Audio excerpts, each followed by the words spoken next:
শান্তি আৰু সম্প্ৰীতিৰ বাণীৰে নগাঁৱৰ জাজৰিত সমূহীয়া নামাজ। আজি পবিত্ৰ ঈদ উল ফিতৰ, ইছলাম ধৰ্মীয় লোকসকলৰ মহা আনন্দৰ উৎসৱ।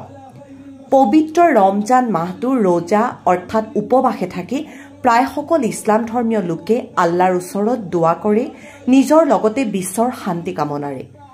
মাহজোৰা ব্ৰতৰ অন্তত সমগ্ৰ বিশ্বৰ লগতে নগাঁৱৰ নিকটৱৰ্তী বৃহত্তৰ জাজৰি মুছলমান গাঁৱৰ ৰাইজে অতি উলহ মালহেৰে পালন কৰিছে পবিত্ৰ ঈদ। জাজৰি আঞ্চলিক ঈদগাহ পথাৰত সোমবাৰে পুৱাৰে পৰা এক বিশাল আয়োজন।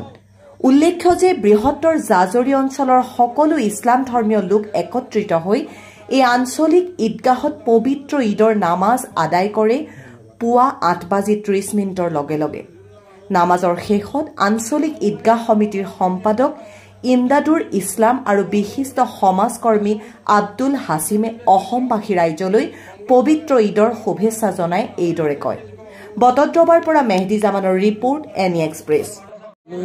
আজি ঈদগাহ মাঠত হিন্দু মুছলমান সকলো সম্প্ৰীতি এনাজৰি বান্ধ খাওঁ, তাৰ আমি বাৰ্তা প্ৰেৰণ কৰিছোঁ। লগতে আমাৰ এই অঞ্চলৰ সকলো ছাত্ৰ ছাত্ৰী বেহুদা কামত যাতে নুঘূৰি আমাৰ শিক্ষণীয় দিশত কেনেকৈ উত্তৰিত হ'ব পাৰে, তাৰ কাৰণে আগবাঢ়ি যাব পাৰে, তাৰ কাৰণে আহ্বান জনাইছোঁ। আৰু সকলো লোকেই যাতে শান্তি সম্প্ৰীতি আমি বসবাস কৰিব পাৰোঁ, কোনো ধৰণৰ অপশক্তিক যাতে আমি প্ৰশ্ৰয় নিদিওঁ, তাৰ কাৰণে আহ্বান জনাইছোঁ। একমাহ ৰোজা ৰখাৰ পাছত আমাৰ ৰোজা ৰখাৰ মূল উদ্দেশ্যটো আছিলে যে গৰীবসকলে কেনেকৈ ভোকত থাকে, কেনেকুৱা তাৰণাত থাকে, সেই অনুভৱটো আমাৰ সকলো মানুহ আহিবৰ বাবে আমি একমাহ ৰোজা ৰাখোঁ। আৰু একমাহ ৰোজা ৰখাৰ পাছত আজিৰ দিনটোত আমি সকলো একত্ৰিত হৈ আল্লাহৰ ওচৰত ঈদগাহৰ মাঠত আমি দুই ৰাকাত ঈদৰ নামাজ আদায় কৰোঁ।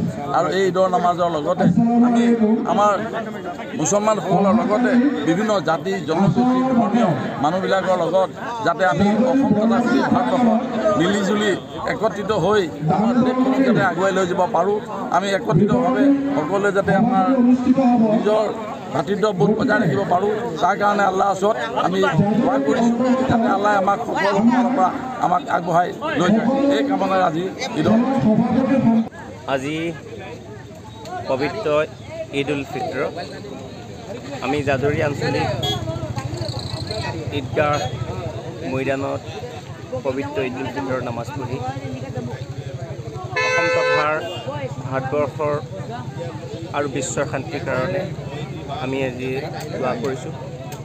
বিশ্বৰ শক্তিমান আল্লাহ পাকে আমাৰ এই দোৱা কবুল কৰক।